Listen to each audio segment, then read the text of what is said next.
आपके सामने एक यूनिक वीडियो लेके आया हूँ। ये वीडियो आप जिस एंगल से देखेंगे आपको मज़ा आएगा और आप इसमें बहुत ज़्यादा इंगेज होंगे और आप बहुत ज़्यादा चीज़ें सीखेंगे। जिस एंगल से मैं इस वीडियो को प्रेजेंट करूँगा और जो चीज़ें पॉइंट आपके सामने रेज करूँगा, उम्मीद है आप इंजॉय करेंगे। मेरे साथ रहिएगा। इंतहाई हार्ड वर्किंग किस्म के और यूनिक किस्म के, स्टाइलिश किस्म के जो है वो ट्रैवल व्लॉगर हैं। उनका जो यूट्यूब चैनल है वो है माउंटेन ट्रैकर और हार्ड वर्किंग ट्रैवल व्लॉगर का नाम है वरुण। और इन्होंने जिस एंगल से इस खूबसूरत पैराडाइज का विजिट किया और जो चीज़ें इन्होंने पिन पॉइंट की, हम उनको रेज करते हैं और देखते हैं, ऑब्जर्व करते हैं, ताकि जब कभी आप ट्रैवल करें, इंटरनेशनल ट्रैवल करें या कहीं भी आप ये चीज़ें जो है उस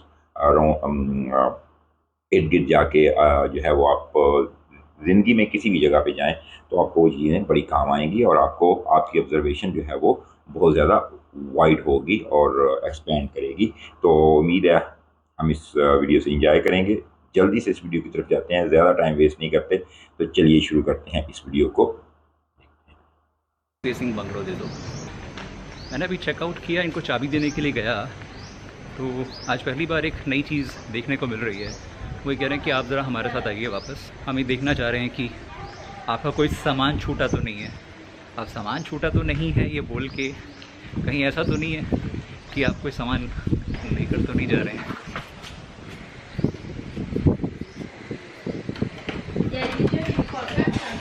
Sorry? Yeah, you sure you forgot something?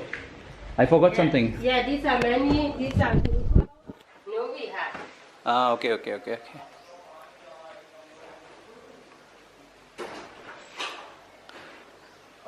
Is everything okay? Yeah. Thank you. Thank you. Okay, one tower, okay, Everything is in the room. Perfect. ठीक है जी, सारी चीज़ें इनकी सलामत हैं इनके कमरे में। ये पहली बार हुआ आज। जनाब, कोपांगान आने के बाद एक चीज़ जो मैं इस ट्रिप के शुरुआत से करना चाहता था ना, वो है ये एक बाइक को हायर करके इस आइलैंड को एक्सप्लोर करना। हालांकि बाइक मैंने अभी हायर नहीं की है, इसकी कहानी मैं आपको बाद में सुनाऊंगा क्योंकि टाइम में थोड़ा सा ख़त्म हो रहा है। और पीछे हमारे जो सूर्य देवता हैं वो इस वक्त जाने वाले हैं, अस्त होने वाले हैं। तो मुझे एक जगह पहुंचना है, नाम है जेन बीच। फ़िलहाल मैं इसका यूज़ करने वाला हूं। हेलमेट मेरे पास में है नहीं, आई एम सो सॉरी। अपने आप को भी सॉरी कह रहा हूं और आपको भी कह रहा हूं, आप लोग प्लीज़ हेलमेट का इस्तेमाल ज़रूर करें।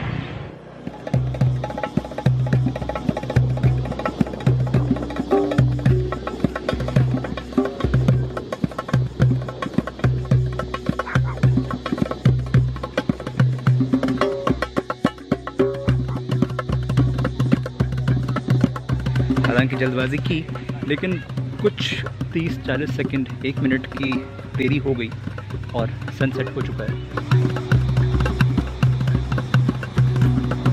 अब धीरे धीरे से लाल रंग नज़र आ रहा है, बहुत अच्छा लग रहा है वो।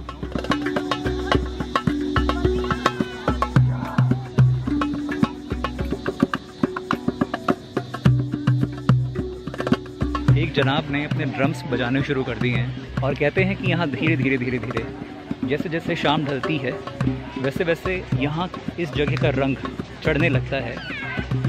इन भाई साहब के साथ में कुछ और लोग जुड़ेंगे जो म्यूज़िक बजाएंगे और फिर एक अनजान लोगों की, अजनबियों की जुगलबंदी शुरू होती है इस जेन बीच पर।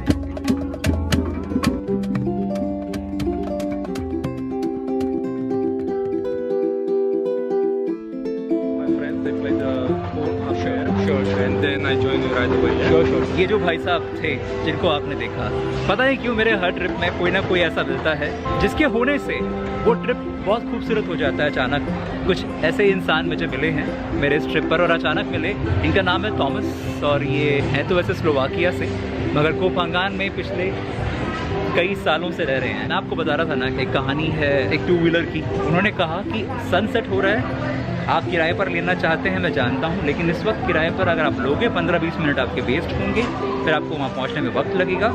आप मेरी बाइक लेके जाओ और जाओ उसको देख के आओ। फिर मैं जब इनके पास बाइक देने के लिए आया तब इन्होंने कहा मैं सजेस्ट करूँगा कि आप अपने वीडियोस में एक ख़ास मार्केट को दिखाएं जो सिर्फ फूड मार्केट है, शाम के 4 बजे शुरू होती है और ये चलती है तो 10-11 बजे तक, 11-12 बजे तक। तो इस वक्त मैं पैंटम मार्केट में हूँ।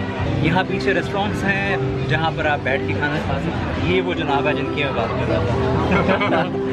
He is Thomas and thanks a lot for your hospitality. Thank you. Welcome. All the best. Yeah, anytime. Thanks a lot. Thank you very much for your help.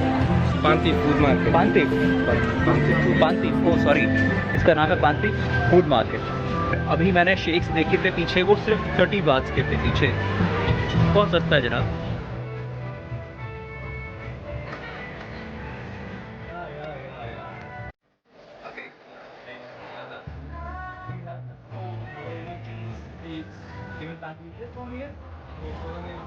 और यहाँ पर लिखा हुआ है ये वीगनी।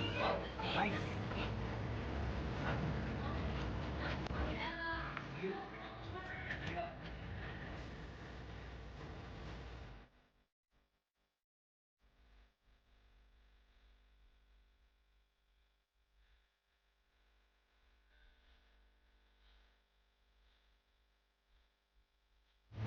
जनाब मैं हो चुका हूँ तैयार, 11:45 हो रहे हैं और ये हो गया विराजमान मैं अपने हवाई जहाज़ पे।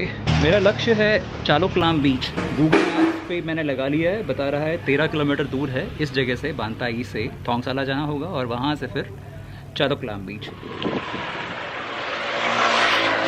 फ़िलहाल मैं जा रहा हूँ वहाँ पर पेट्रोल भरवाने के लिए। मोटरसाइकिल में पेट्रोल कौन सा भरवाना चाहिए? बाइक जब आप रेंट पे लेंगे तो आप खाली उसका रेंट देते हैं बाइक का, जैसे सामने एक एजेंसी है तो यहाँ से आपने किराए पर बाइक ली, पेट्रोल आपको खुद भरवाना पड़ेगा, गैसोलीन बोलते हैं। तो ये लिखा हुआ है, तरह तरह के रेट्स हैं।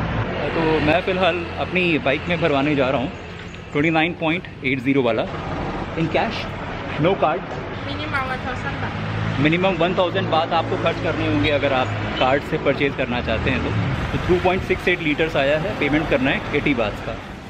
अभी मैंने 7-Eleven से, जो कि सामने वो पेट्रोल पंप के ठीक सामने है, वहाँ से मैंने लिया ये है सेसेमे बार्स, करीब 30 बात का था। स्नीकर्स ले ली है और एक माइलो बार है। ये कौन है जो इन्होंने गर्म कर दिए हैं। बस ये 4 चीज़ें मैंने ली हैं, करीब 90 बात की हैं, 80 बात की है। थोंगसाला में हूँ मैं इस वक्त, थोंगसाला पहुँच गया हूँ बांताई से। कोपांगान का जो मेन शॉपिंग सेंटर या सबसे बड़ी जो जगह है वो है थोंगसाला, जहाँ पर आपकी फेरी आके रुकती है, जहाँ से आप आते जाते हैं सूरत थानी से या कोसोमू से। थोंगसाला में बहुत सारी चीज़ें हैं, बहुत सारी दुकानें हैं, बहुत सारे शोरूम्स हैं और अभी घूमते घूमते मुझे नज़र आया ये फूड कोर्ट।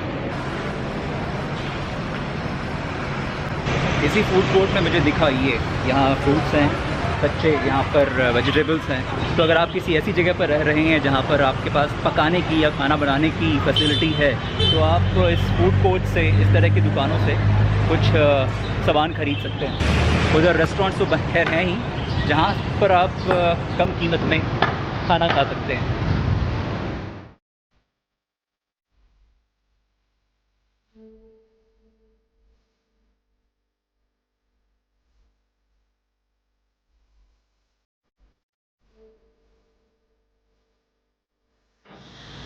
चलते चलते मैं थोड़ा सा मेन रास्ते से हटकर अंदर की सड़क पर आ गया हूँ और इसका रीज़न था ये नारियल के पेड़ है ना, ये इतने अच्छे लग रहे हैं ना। यहाँ नारियल के फार्म्स हैं, कोकोनट फार्म्स हैं। ये देखकर मुझे जी नाज़रीन, आपने देखा किस तरीके से जो है एक ट्रैवलर अपने कम से कम टाइम में, कम से कम सोर्सेज में उस एरिया की, उस इलाके की, उस कंट्री की, उस सिटी की, उस विलेज की वाइब्स जो है वो लेता है और उस अपनी फीलिंग्स को दूसरों तक बयान करता है। और आपने ये भी देखा कि थाईलैंड में ये जगह थी, मैं बता दूं उनके कोई आइलैंड हैं, इसमें मेंशन किया हुआ है।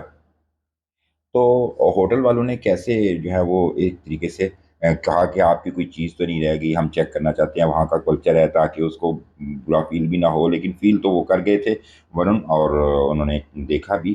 तो ऑब्वियसली उनकी फीलिंग बहुत ज़बरदस्त है और उन्होंने 100 से ज़्यादा कंट्री जो हैं वो ट्रैवल किए हुए हैं। उनकी ऑब्जर्वेशन ही तो हमने देखनी होती है, उनके वहाँ जिस एंगल से वो उन कंट्रीज़ को, उन सिटीज़ को दिखाते हैं और वो क्या फ़ील करते हैं, वहाँ की लोग कैसे हैं, वहाँ का वेदर कैसा है, वहाँ के फ्रूट्स कैसे हैं, वहाँ का जो है वो बर्ड्स, नेचर, ये सारी चीज़ें ही तो देखनी होती हैं। उन्होंने बहुत सारी चीज़ें दिखाई जो हमने सारी मिल के देखी।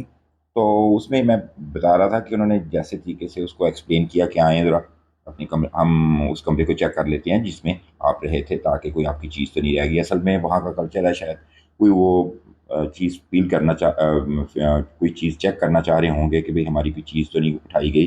तो उसको बड़े अच्छे तरीके से वरुण ने जो है वो पोर्ट्रे किया है और दिखाया है, और बहुत सारी चीज़ें उन्होंने दिखाई हैं, किस तरीके से वहाँ की मार्केट्स हैं, कहाँ खुलती हैं, क्या-क्या फैसिलिटीज़ हैं, वहाँ का कल्चर कैसा है। और वो स्कूटर पे जैसे घूमने गए, उन्होंने वहाँ की नेचर को विजुअलाइज़ कराया। तो आई थिंक आपने एन्जॉय किया होगा, और आपने अपने इस चैनल को अभी तक सब्सक्राइब नहीं किया तो सब्सक्राइब कर लें, और आने वाले वक्तों में हम कोई नई वीडियो और किसी नए एंगल से लेके आएँगे और मिल के देखेंगे और उसको रिव्यू करेंगे। आपने क्या फ़ील किया कमेंट में ज़रूर बताइएगा। मुझे इजाज़त दें।